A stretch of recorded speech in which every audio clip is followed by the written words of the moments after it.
খাবার অর্ডার দিয়ে রেস্টুরেন্টে বসে আছি, প্রায় 30 মিনিটের উপর হয়ে গেল। অপেক্ষার অবসান ঘটিয়ে ফাইনালি খাবারটা এসেছে। অর্ডার দিয়েছিলাম হচ্ছে লাচ্ছা পরাঠার সাথে চিলি চিকেন। রঞ্জনের পছন্দের লাচ্ছা পরাঠাটা যদিও আমার পছন্দের না, আমার হচ্ছে মিক্সড ফ্রাইড রাইস বা এরকম জাতীয় জিনিস। তো যাই হোক, একসাথে ম্যাচ করেই নিয়েছি যে যা খাবো দুজন একসাথে একই রকম খাবার খাবো। তো লাচ্ছা পরাঠার যা সাইজ এখানের, প্রত্যেকবার খাই আমি, দুটো তো খেতেই পারবো না, তবুও রঞ্জন 4টে অর্ডার করেছে। দেখা যাক, যদি খেতে পারি ভালো কথা, না হলে রঞ্জন তো আছেই, আমি যা খেতে পারি না রঞ্জনকে দিয়ে দিই।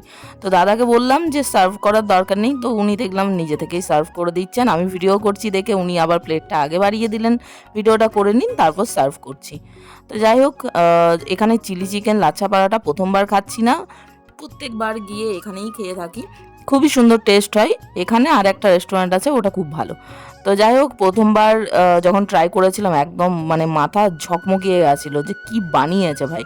তো লাচ্ছা পরাঠার যা সাইজ আর এত সুন্দর, আর আজকে ঈদের জন্য ভিড়টা ছিল, সেই কারণে একটু লেট হচ্ছিল খাবার দিতে। তাছাড়া অলওয়েজের মতো এবারও মানে খাবার একদম মারাত্মক লেভেলের টেস্টি ছিল। চিলি চিকেনটাও অনেকটা পরিমাণ দেওয়া হয়েছিল, 8 পিস চিকেন ছিল, আর বেশ বড় সাইজের চিকেন। আর হ্যাঁ, রেস্টুরেন্ট যাই বা ফুচকার দোকান বা যে কোনো স্টল হোক, সবসময় আমি কাঁচা লঙ্কাটা এক্সট্রা করে চাই, সাথে পেঁয়াজ। তো আমি এবারও তাই করেছি, পেঁয়াজ আর কাঁচা লঙ্কা। আমার মানে আমি চেয়েছিলাম কাঁচা লঙ্কাটা, রঞ্জন আবার বলেছে মিক্সড করে পেঁয়াজ, তো ওটা আবার এক্সট্রা করে দিয়ে গেছে, এটা চার্জেবল নয়। তো আমি তো দারুণ খাচ্ছিলাম, দারুণ মজা লাগছিল। আরও একটা জিনিস অর্ডার করা ছিল, সেটাও আসবে। তো কাঁচা লঙ্কার একটা বাইট, সাথে এক টুকরো পেঁয়াজ মুখের মধ্যে, সাথে একটু লাচ্ছা পরাঠা আর একটু চিলি চিকেন। উফ ভাই, কি লেভেলের টেস্ট!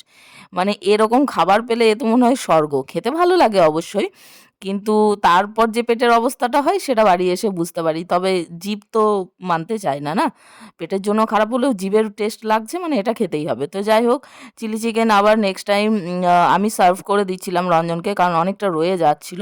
আর আমার তো পরোটা শেষই হচ্ছে না। এক তো বীভৎস পরিমাণ গরম, যদিও ভেতরে এসি থাকলেও খেতে একটু কষ্টই হচ্ছিল। রোদের মধ্যে গেছি তো, আর রোদে বেরোলেই আমার একটা সমস্যা বিশেষ হচ্ছে, যেটা হচ্ছে মাথা ধরে যাচ্ছে, মাথার যন্ত্রণা শুরু হয়ে যাচ্ছে। জানি না কিসের জন্য ইদানিং হচ্ছে। তো যাই হোক, সেই কারণে দিয়েছিলাম নরমাল কোল্ড ড্রিঙ্কস দেবো ভেবেছিলাম। তারপর ওনারাই সাজেস্ট করলেন যে মাসালা ড্রিঙ্কস আছে সেটা নিন, সেটা বেটার হবে। তো মাসালা ড্রিঙ্কস দুজনের দুটো চলে এসেছে। বিশ্বাস করুন, এই যে খাবারটা খাচ্ছি, খাবারটা খাওয়ার এনার্জি ছিল না। জাস্ট এক চুমুক মাসালা ড্রিঙ্কস খেয়েছি, মনে হচ্ছে এনার্জি পুরো সেই লেভেলে রিটার্ন এসেছে।